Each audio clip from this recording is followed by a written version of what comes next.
Nobody wants to have a civilized conversation about immigration. I mean, seriously talk about the pros and cons. On one side of the aisle, you've got people who can see no downsides whatsoever to mass immigration. They're the ones out protesting against law enforcement in the US. They're the Instagram activists sharing hot take after hot take. If you so much as suggest to these people that immigration might have some downsides, they'll flip out and start calling you a fascist. On the other side, you've got people who see only the arguments against immigration. They want to deport everyone and return to some golden age of low crime and full employment that probably never existed to begin with. Then, somewhere in the middle, there's me. I have some insight into immigration because I moved abroad over 20 years ago. Specifically, I overstayed my tourist visa in Madrid and figured I'd just work something out later. I did work something out, but it took about 7 years, during which time I was, as the saying goes, an illegal immigrant. Or perhaps an undocumented migrant, if you prefer that phrase. I'm seeing that that's the phrase most commonly used in articles about today's topic, so let's go with it. Undocumented migrant. Either way, I don't take these issues lightly, and I'm speaking from experience. As to why I thought that staying in Spain illegally was a good idea, well, I grew up in Arizona, where a third of the population was living in some sort of undocumented migrant situation. It didn't seem exotic back then. It just seemed like a normal life plan. Also, I had a healthy disrespect for government and didn't believe in letting bureaucracy tell me what to do. I overstayed my visa, and if the Spanish government wanted, they could deport me. That's the deal I signed up for way back in the cold, cold winter of 2004. Later, after 7 years of illegality and 13 more years renewing residence permits, I finally became Spanish at the end of 2025. So now I'm not even an immigrant anymore. I'm a local, just another Spaniard. Hey everybody, it's Daniel. Welcome back to Spain to Go, the best podcast in the entire multiverse for all things Spain. This is episode 130. And it's all about the Spanish government's new plan to legalize about 500,000 migrants or immigrants or whatever you want to call them. I've got 2 shout-outs today. First is Isidro. Isidro is a multiple donor to the podcast. As I have said previously, the only thing better than donating to the Spain to Go podcast is donating to the Spain to Go podcast multiple times. So Isidro, if I remember correctly, is American, but he has a very Spanish name. He also has a Spanish wife, and he comes to visit Spain from time to time. He's a big fan of my Spanish language videos over on YouTube. That is Learn Spanish with Daniel over on YouTube. You can check those out. Thank you very much, Isidro. Second shout out today is for Jane. Jane just said, great communicator, with a double exclamation point. Thank you, Jane. Jane actually wrote me a longer email. I will get back to you, Jane, if you are listening. Thank you very much for your donation. If you would like to support the Spain to Go podcast, head over to expatmadrid.com/donate. expatmadrid.com/donate is the place to be. You can donate anything from 10 euros on up to however much you want. I appreciate it. Thank you very much. Back to the government's plan to legalize a whole bunch of people. The current Spanish government, a coalition of socialists and others, has for the last several years been firmly in the camp of there are absolutely no downsides to immigration. And this week, to show that they mean it, they announced a mass regularization of undocumented migrants. Again, regularization is the word everyone is using these days. Previously, we would have called this sort of thing an amnesty. But I digress. Anyway, this move could benefit about 500,000 people, according to official sources. That's out of the approximately 850,000 illegal immigrants assumed to be in Spain. Obviously, that number is a guess. It's hard to count people who are trying to fly under the radar. I am just a blogger and podcaster, not a statistician or a sociologist, but I would guess that the actual number of undocumented migrants in Spain is quite a bit higher than 850,000. Every time I'm out and about in Barcelona, and also when I travel around Spain, there are lots of people everywhere who I can't imagine being legal. Getting a work permit in Spain isn't that easy. You can be highly qualified, or you can be hired for a job that's on a list of difficult-to-fill occupations, released quarterly by the government, but I don't know a lot of people who have gotten legal in those ways, although my wife Morena did arrive on a highly qualified visa to do scientific research, so I guess I know one person. In reality, a lot of people come on student visas and work out a way to stay in Spain afterwards. Young people move abroad, find love, get married, etc. Or they just overstay a tourist visa like I did. If you do that, which of course I don't recommend, there's a process called arraigo social, which lets you legalize your situation after a couple of years. I did arraigo and it was a huge pain, but it got me on a path to citizenship, for which I am eternally grateful. Now, usually I try to avoid writing about laws that have not been passed yet. A lot could change by the time the whole thing is official. Also, the rollout could be a massive failure. What the government says they're going to do isn't always what ends up happening. News reports say the amnesty could go into effect by April. In any case, this new mass regularization is already having real-world effects. I guess we'll see what the actual impact is with time. Yesterday, I read that hundreds of Pakistanis had descended on their consulate here in Barcelona, all trying to get the character certificate to prove that they don't have a criminal record back in Pakistan. A clean criminal record is one of the things that the government will be requiring before it starts handing out visas. My wife Morena has a language or two in common with a lot of the Pakistanis here in Barcelona, and she reports that "do you have your papers" is a common conversational topic. Side note here, if you're from the US and you need an FBI background check, which you do for a lot of visa processes, the easiest thing is to talk with continentalis.eu. That's the word continent followed by ALIS.eu, continentalis.eu. Tell them that Daniel from the Chorizo Chronicles or Spain to Go podcast sent you.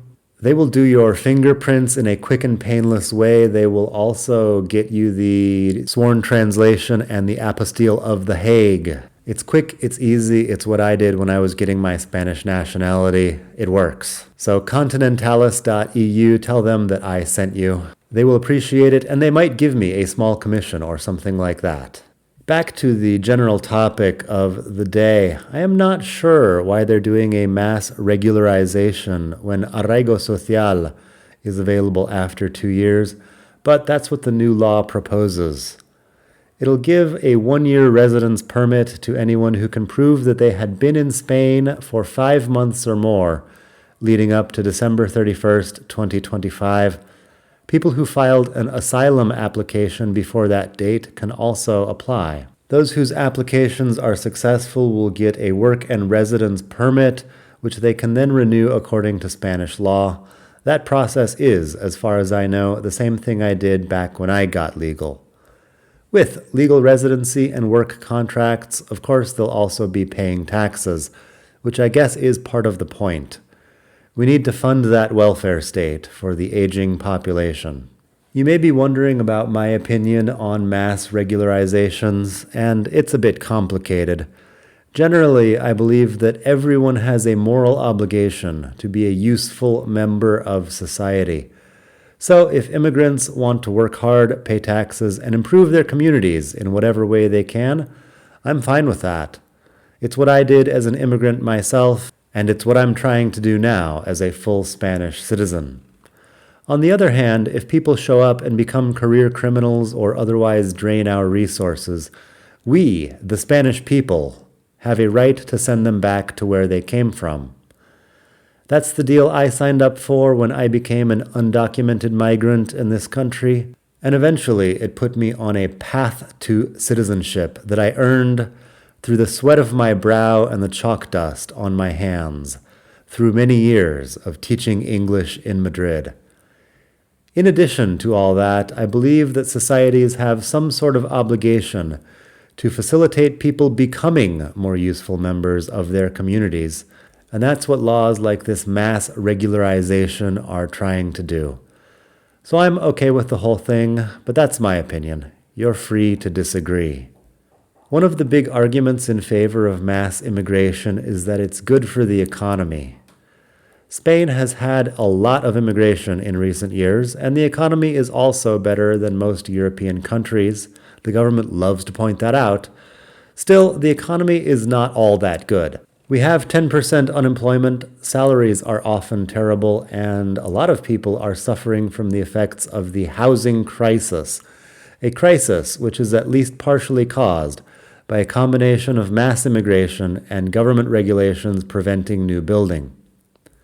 And despite the high tax burden on anyone who's remotely productive, the government is increasingly unable to maintain basic quality of services.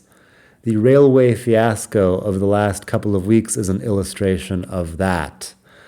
Side note here, I do not have an article about the railway fiasco, but there was a derailment down in Andalusia that killed about 45 people. The next day and the day after, there were accidents here in Catalonia with the regional trains, and they decided to shut down the whole regional train network for several days. It seems like most of the trains are back up and running now, but a lot of people are saying that the amount of maintenance necessary for Spain's railway network is a bit expensive compared to the funding available. I guess we'll be hearing more about this in the next few weeks. If anything really exciting happens, I will write an article and make an episode about it. A lot of anti-immigration types think that illegal immigrants are all over the social services. According to what I've read, that's not true. People who are in an irregular situation do not have access to most of the welfare state. They do have access to health care and to education for their children. And there are also certain programs for asylum seekers.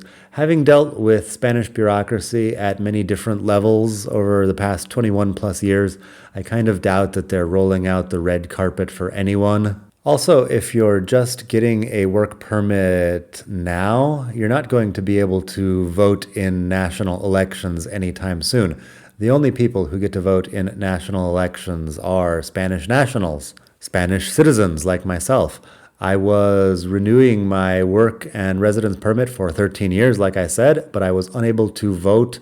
I have not been able to vote in a Spanish election ever. Now that I am fully Spanish, I will be able to vote in the next one. But claiming that this is all a bit of electioneering by trying to get a lot of people onto the voting rolls is also a bit inaccurate, I would say. So that's a bit of myth busting. But even if we allow that immigration is good for the economy, which I think it probably is in most cases, we still have to do something to mitigate the downsides. And it's not clear that the current government has the will to do so. Finally, we need to talk about luxury beliefs. Refusing to see the downsides of illegal immigration is a luxury belief. It makes you look sophisticated. You obviously don't have one of those jobs where you're competing with low-wage foreign workers. Good for you. You're so tolerant and open-minded. You also, I assume, don't live in a low-income area and aren't being crushed by the housing crisis. In fact, the negatives of immigration, which do exist, are borne by people much less classy than you. You're fine. That's what makes it a luxury belief. Upper-class people look good for repeating the slogan, "Diversity is our strength." And the people who actually live with the consequences don't matter that much in their worldview. I often wonder if the folks who are the most vocal about immigration even come into close contact with immigrants in their own cities and neighborhoods. Because if they did, they would certainly decide that there are many types of immigrant, many types of people with very different stories and motivations. and that you can't generalize about such a massive and diverse group. But like I said, nobody wants to have a civilized conversation about immigration. That's about all I've got for today. For more about luxury beliefs, go follow Rob Henderson over on Substack. Rob Henderson grew up in foster homes around Northern California. His backstory is really intense, but then he eventually ended up going to Yale University, and he has quite a critique of the class system in America. So, Rob Henderson over on Substack if you want more about that. I always write these PSs on the blog, and a lot of times they don't make it into the podcast, but today I would like to read some further thoughts to you. First up, I've often thought that being anti-gentrification is just a classier form of being anti-immigrant. I'm only against middle-class migration. It's a sophisticated philosophical position. That's how I think people sound. Anyway, I feel the same way about being anti-expat. There are people who would never say anything against immigrants, but they're fine with complaining about expats. Meanwhile, it's not really clear to me that there's a difference between immigrants and expats. It's just a vocabulary choice. And as usual, most Spanish people don't hate expats or Americans and aren't obsessed with politics or the immigration issue. So, don't worry. Next thought, I have written extensively about my own immigrant story, and I have episodes of the podcast about it too. Immigrant Life is one of the most important podcast episodes I've made. It is episode 114 over here on Spotify or Apple Podcasts or wherever you are listening to this. Episode 114, Immigrant Life. I talk all about it. These days, a lot of Americans come on non-lucrative visas or whatever, which is great if you can afford it, but it is a completely different experience than the one I had, scraping by in some of the worst neighborhoods in Madrid. Final thought, this did not make it into the article, but the list of difficult-to-fill occupations for the first quarter of 2026 is 40 pages long, and includes a surprising number of fishing and merchant marine jobs. It's 40 pages long because it goes province by province, so you've got a lot of options. If you, for example, lubricate boat engines for a living, you can work almost anywhere in Spain. Other jobs are mostly manual, electrical installers, crane operators, things like that. Maybe if you want to change careers, you can get a work permit that way. Let me know how it goes. Spain has a public university system which is very cheap, and so a lot of the local Spanish people have college degrees and don't want to be plumbers. But we still need plumbers, we need electricians, we need heavy equipment operators, things like that. It might be something to look into. If you would like to support this podcast, as I mentioned before, expatmadrid.com/donate. You can head over to that website, expatmadrid.com/donate. You can make a donation of anything from 10 euros on up to however much you want. I appreciate it. You could also, like I said, go over to YouTube and look for my Spanish language videos. Learn Spanish with Daniel over there. Just put Learn Spanish with Daniel into the search box and you will find me. I made a video earlier this week about two important Spanish verbs, subir and bajar. I give a lot of examples. That's just the kind of thing I do over there. I also explain some Spanish culture and, colloquial Spanish, informal Spanish to use in your day-to-day life that will not make you sound like a person who learned Spanish from a textbook. So that's Learn Spanish with Daniel. Please like and subscribe to this podcast wherever you are listening. I appreciate it. If you're on Spotify, you could give me a star rating. I'm a little bit bummed out by my current star rating on Spotify, so if you could help me to raise that up, I would love that. Just head over to the Spotify page for this podcast and give me a rating. I think you can only do it on your mobile for whatever reason, on your mobile phone. On Apple Podcasts, my rating is doing just fine, but if you would like to leave a rating or review over there, that would also help me with the algorithms and stuff like that.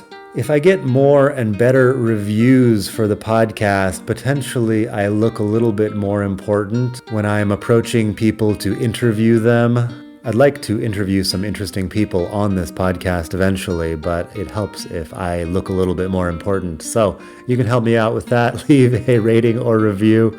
That's all I've got for today. Follow me on Instagram if you would like. I'm Daniel Welsh. You can also, hit me up in any number of other places online.